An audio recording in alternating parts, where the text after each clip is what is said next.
you so strict with your church preferences, man? I don't know how strict I am, but yes, I do believe it's vital to be taught biblical truth. And you think my church doesn't teach truth? Biblical truth? Well, you told me your pastor affirms the rainbow movement. And? I think that's loving, like Christians are supposed to be. Right. Well, I look at my Bible and there are some pretty serious warnings about false teachers, false gospels, and the suppression and twisting of the truth. Is it that serious, though? Can't we just focus on loving our neighbor? Well, the first and greatest commandment is to love God. And Jesus, who is God, said, if you love me, you'll obey my commandments. Loving your neighbor comes second to God. So you're saying, if we don't love God first, we can't love our neighbor because loving our neighbor isn't about our opinion.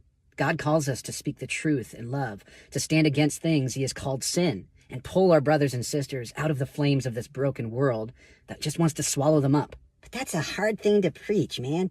It is. But even Jesus said that there'll be those who come up to him and say, Lord, Lord, we preached, we cast out demons, and did many works in your name. But he'll say to them, away from me, for I never knew you. So obviously we gotta find out how not to be rejected by Jesus. Yep, and that starts with obedience to God, putting away what others think about us, thinking seriously about people actually going to hell one day, and loving them enough to tell them the truth. Yeah, that's the hard part. But you know what? At the end of the day, doing one thing right is worth the cost of 1,000 men's praise.